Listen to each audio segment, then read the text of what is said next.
Whether it's virtual or in studio, our guy Mike Gittens always shows up on a Wednesday. Mike, thank you so much for joining us. How you doing, my friend? Doing good. We are just a few sleeps away from the start of college football. So very excited. Auburn kicks off their season August 29th versus Baylor in Waco. It's going to be, I think, a pretty good game. One Auburn should win, but I think Auburn fans are going to be really anxious to see how polished does this team look from game one. So can't wait for the season to get kicked off. You know what? We all can't wait. At least we're finally in the month that we're going to play college football in.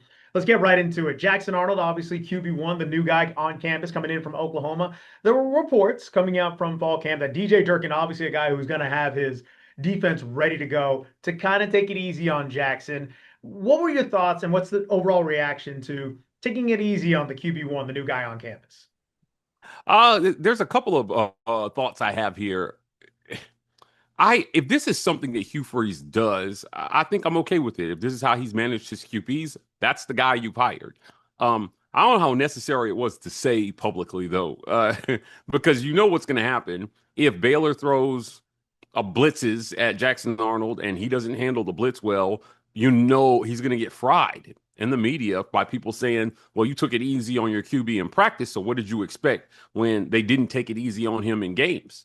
I look, all that matters is that it works, Rex. It needs to work, and Jackson Arnold has to play well. The other train of thought is that he's an experienced guy. He's played a lot of P4 football, so there may be less of a need to test him, quote unquote, and just make sure that he understands concepts, and that he's seeing the field. That's probably the most important thing. He's seen a blitz before, man. He knows what it's like when linemen are running at you. And Auburn reportedly was told by an NFL scout that they have six offensive linemen that would receive NFL grades as of today. So if they can protect Jackson Arnold, he should have ideal, you know, conditions to throw the football at a high level.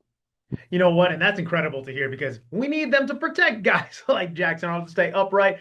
Now, it would be, all right, let's take it easy on this guy.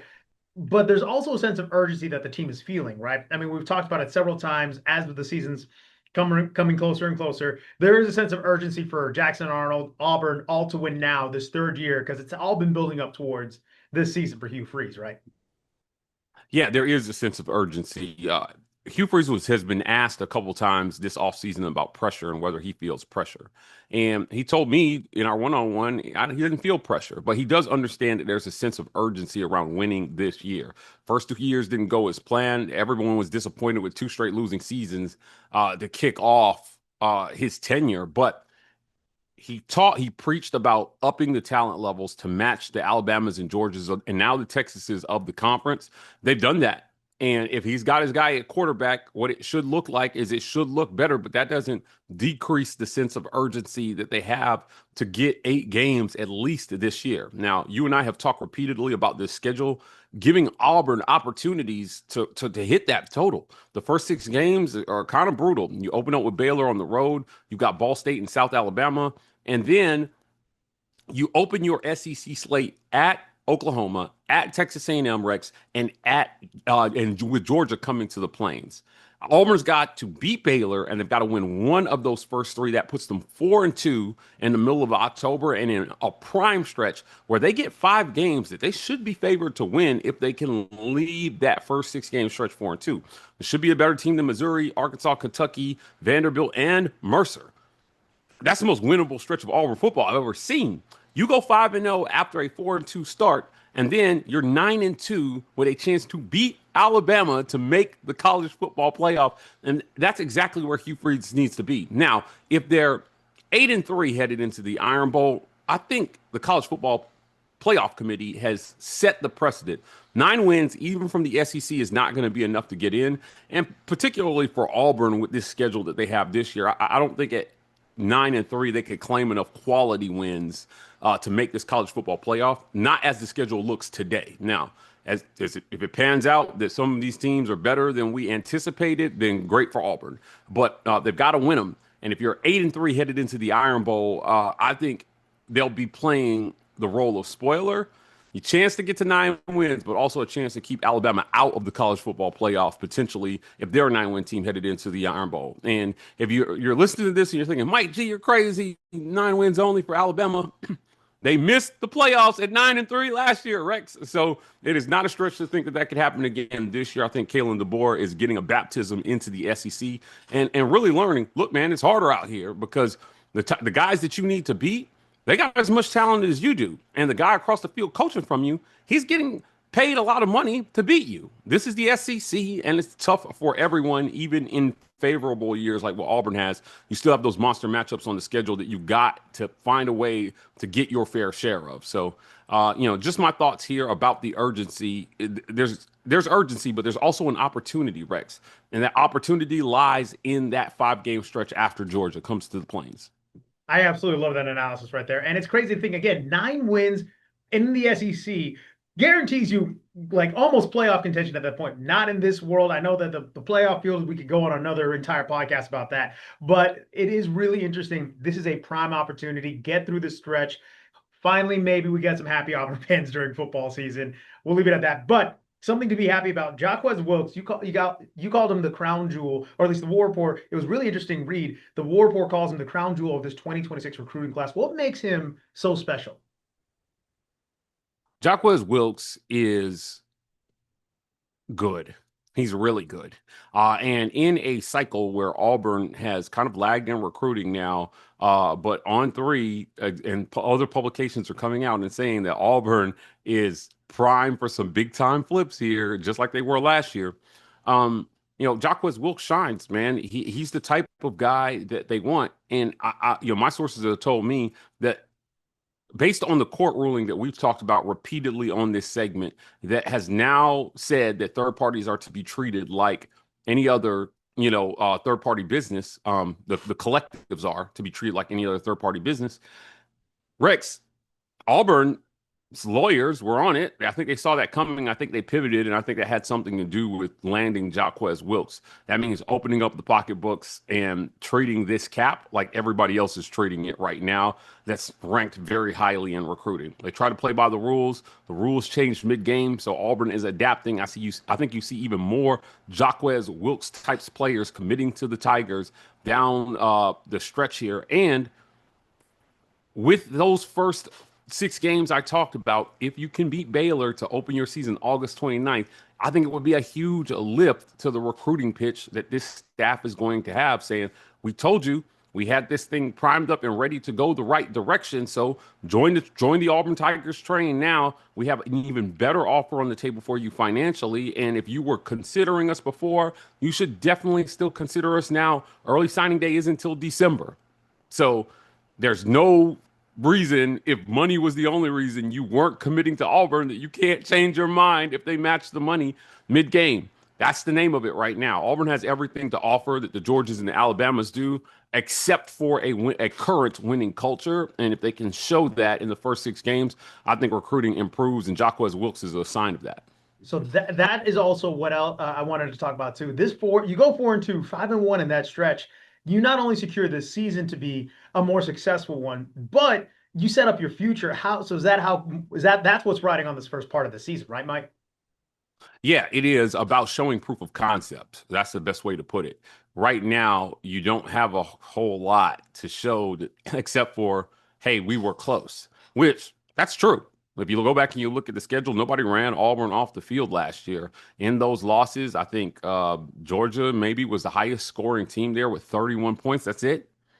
That's the most they gave up to an opponent in a loss.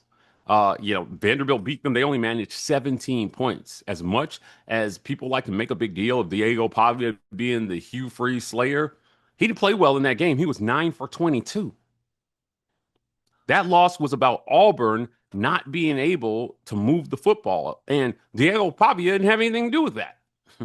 That was Auburn beating Auburn there. If they have those things fixed offensively, I got to think that once they start winning, that recruits are going to start to look at that winning culture and say, all right, they've got dogs over there. And if you're a QB, you want to go play with the Cam Colemans and the Perry Thompsons. And I think that's what attracted Jackson Arnold to Auburn, right? Is that, and coming off a year where his entire receiver room got hurt, He's going to a team that all but guaranteed, no matter what, they're going to have 4 or 5 star receivers on the field. So this is going to be a good year, I think, for Auburn in the passing game. It has to be. It has to be. They've got to show proof of concept this year.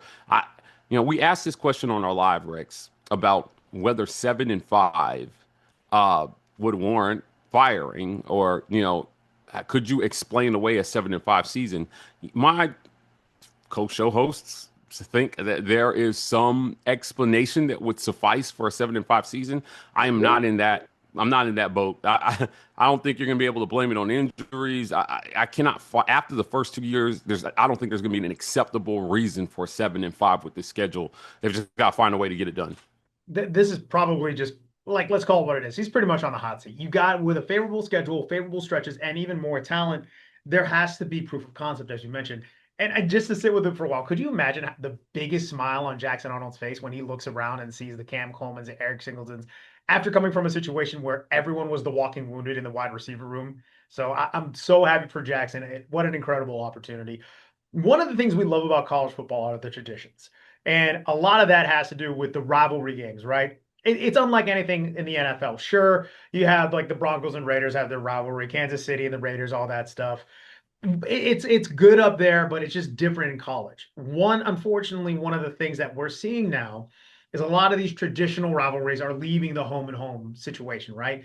For example, clean old fashioned hate. Georgia versus Georgia Tech is going to be in the Bends.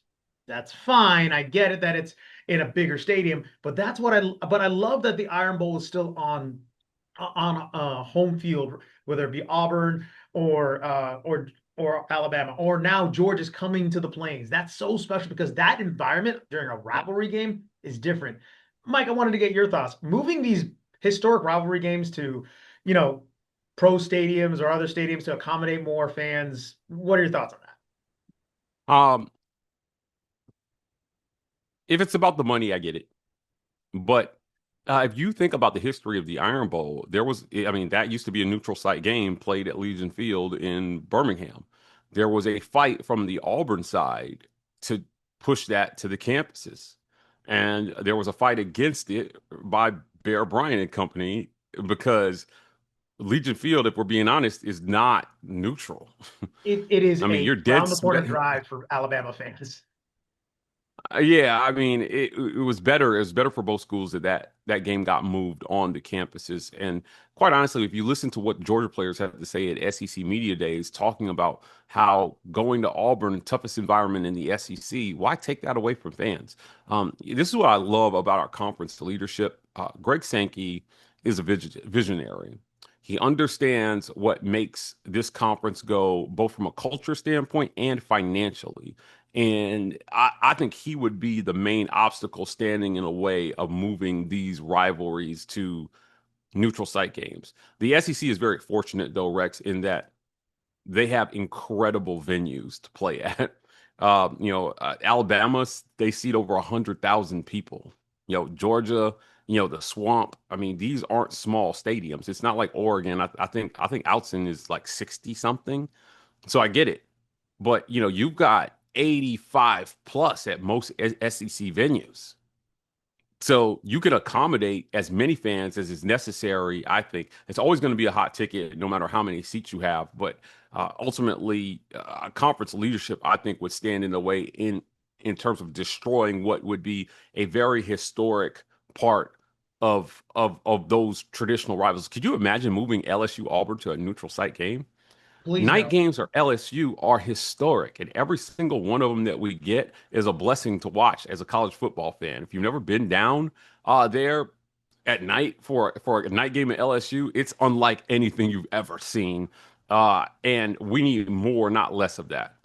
Couldn't agree with you more, my friend. Death Valley, regardless if you don't root for the LSU Tigers, it is a bucket list, I would say. Especially, it's on my bucket list. LSU at night. For me, there are historic ones. For example, Georgia, Florida at Jacksonville, or even Red River in Dallas. I kind of wish they were even those were moved to campus because I think that would be an even better environment. I'm just glad the Iron Bowl is campus on campus. Georgia and Auburn are both on the campuses as well. I'm all for campus games. That's just me. Mike, look, we are so close to finally kicking off the college football season. I cannot Yeah. wait. Thank you for joining us. I know we got to have to stress some of these topics, but really setting us up for what we can expect for this season, my friend. But let's talk about where people can find you and all the great work that you do at the War Report. Plus, not the only school you cover, right? As always, follow us at the War Report on every social media platform. We are TW Report on TikTok. You can follow me at Mike Gittens on Twitter, at Mike Gittens _ on Instagram. But subscribe to Locked On UCF. We are 50 subscribers away from 1,000. That Oh, is a historic mark to hit on YouTube. But it will help us continue the work that we're doing over there, bringing UCF fans great content from their team every day. yo, let's get him. Let's get him to 1,000 right there. And y'all, thank you so much for joining us. Another War Report Wednesday. The man never stops, virtual or in person. Mike sets you up for success. And shout out to everyone at the War Report for doing incredible work. Mike, thank you so much for joining us, my friend. Thanks, Rex.